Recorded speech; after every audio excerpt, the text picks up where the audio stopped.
Good evening, friends. I'm back to paint again, painting more flowers. I mean, it's springtime, and if you like to paint fresh flowers, you got to get them quick. I'll show you what we're doing tonight. Move you around. I cut some of my peonies. Let me turn the light off and you can see better. All right, cut some of my pink peonies that are blooming, and you know I love green ball jars, so this is what I'm doing. They apparently are very sweet. You probably know that. Since I got them in here, and I tried to be careful, I've already killed a few big ants come crawling out of there. So if I panic and run that direction, I'm killing ants. So haven't seen any in the last 10 minutes or so, so hopefully we got them all. They say they must have a very sweet flavor, huh? All right, let's see where we can put you to where you can see the whole panel, and I've got it vertical because that's the composition that I like. All right, I'm going to see if I can get it so I can work around you and see my setup. I know you can see the whole thing there. We'll try that. I'm going to use my view catcher to look through. I've already looked through it a bit and tried to choose my composition. Like I said, I'm going vertical because I love the flowers and I love the jar. Toned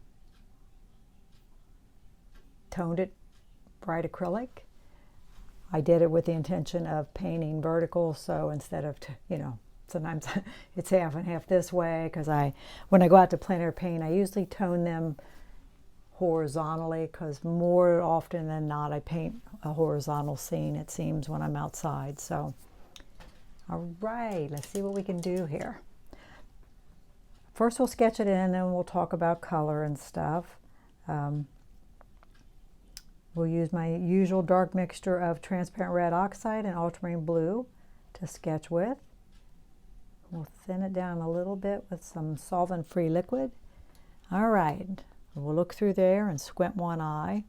I think what we'll do, and I was going to say to you, if you don't do a lot of flowers, it really helps to light them, especially if there's not a lot of variation in value. Because when you do that, here, let me, I don't know if I'll swing you back around or not, but when you do that and you hit them with a light, then you get some areas that are much lighter from the light. Like the irises I did on the last video. They were all really one color. And if I hadn't lit them, there wouldn't have been any light areas. So the lights are really, oh, I see an ant. The light's really important. Where are you at, buddy?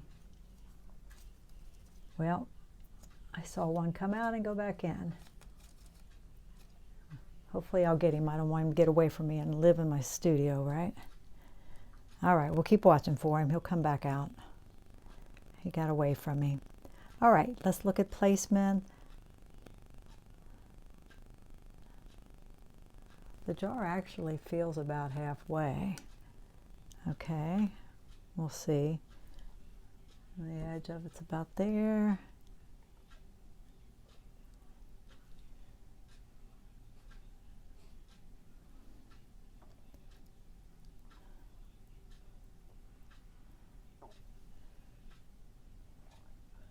And I'm not sure, but we may end up running the flower on top off. We'll see. So for now, we're just, kind of like, where are they at?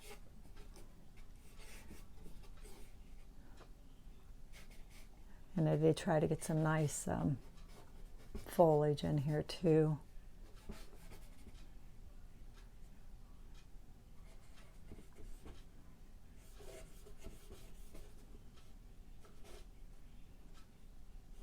And I could run the jar off like I did the other night, and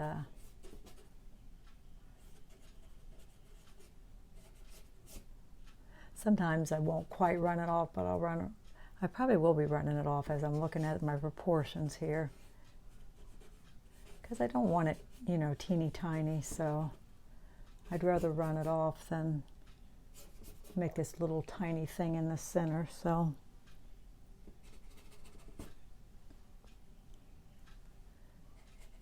spent a little time doing a little sketching.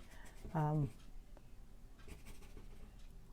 probably end up, even though I'm putting this on, be wiping off any dark paint that I think might get in my way.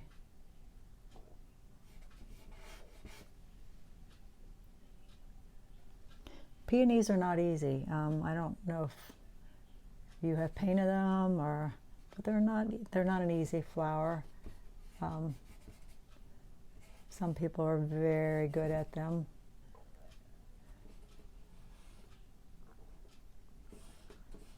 You know, they're soft. And I say it over and over, but I'm an impressionist, so I'm not going to want to, they're not going to be realistic when we're done, you know. That's not my goal here.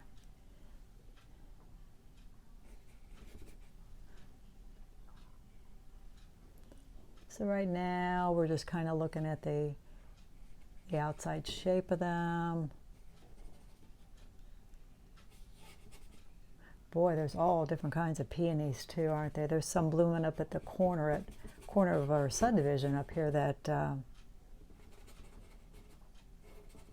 they got I think a yellow center, and they're very different. The anatomy of them is very different than these. Mine are like a puffball, but they're kind of flatter with a different center, and you probably know that if you grow them. Or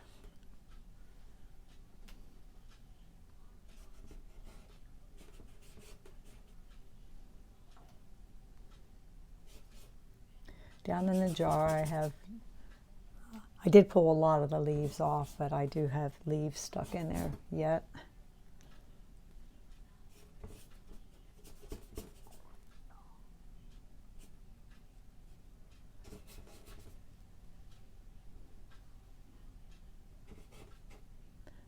There was it kind of disappeared down in there. I did have a little bud, which we might try to pull up. But I've got light here. This is all light. This is very light here, and I'm catching light up here. So I got to make sure.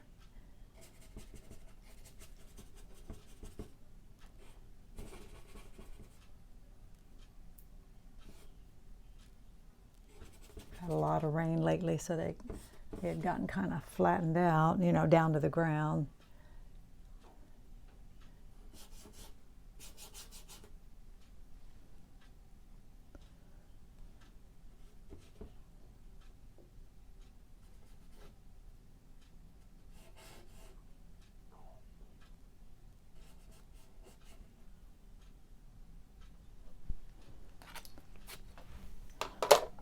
So we're going to take our little scraper, and we'll scrape off any, you know, extra paint, because these actually are very light pink.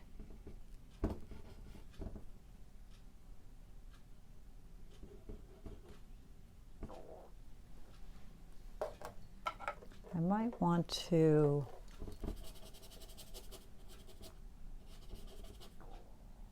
a little dark back here.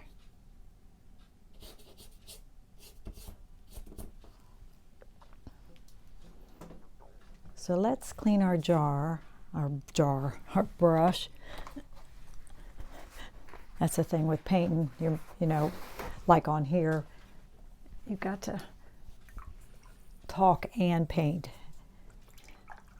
Use your right and left side of your brain. That's difficult sometimes. I think I may bring you over to my palette, my very scary, messy palette, and we may mix a little paint before we start. I haven't seen that ant reappear yet. So let's bring you around. Aim me down. I might even, I know it's going to take a little bit longer to readjust you, but I think I'm going to bring you down. Hopefully, you know, you like the color mixing too, and it's worth the aggravation of me moving you around. And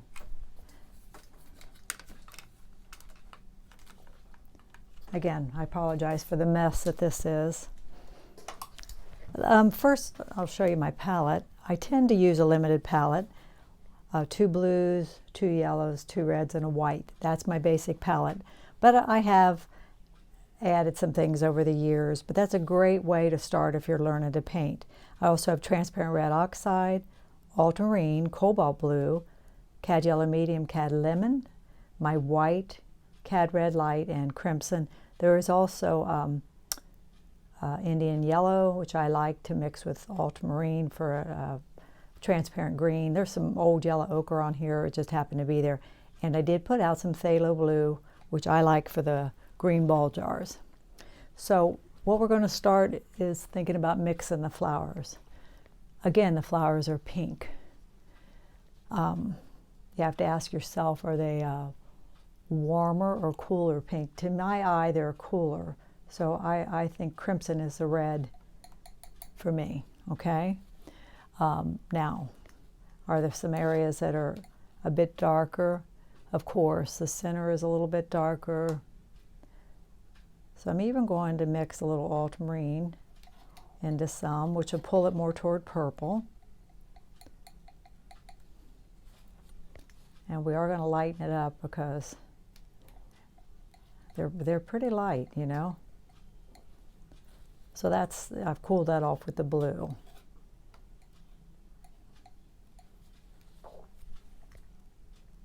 So I'm trying to get 3 values going.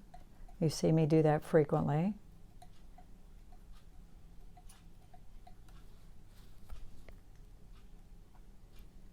So I'm lightening up.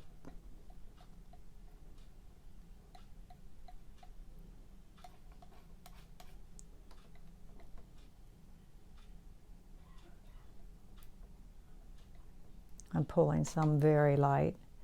Now you have to ask yourself, is it rich like this? Or would you be better off to mix some of the complement in it, which is green?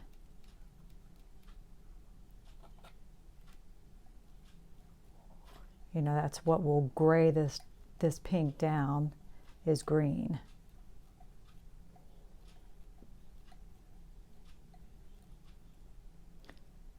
You know, just give yourself, you know, lots of options. And that darkened it. It's kind of nice as I look over there, though. I just want to have a lot of options.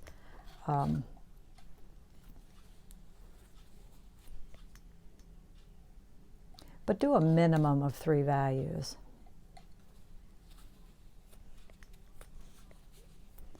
It's really kind of an interesting pink when you throw the complement in there, the green. We'll lighten up some of that too. So as you can see, I've got lots of different piles going here. But I would, again, do a minimum of 3. And it's a good starting point, and you can intermix those even. All right, let's get you back up.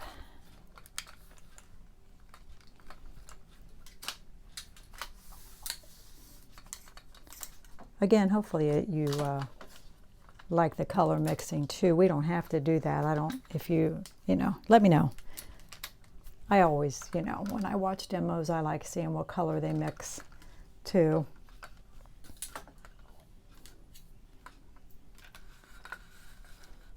Trying to get you so you're seeing the whole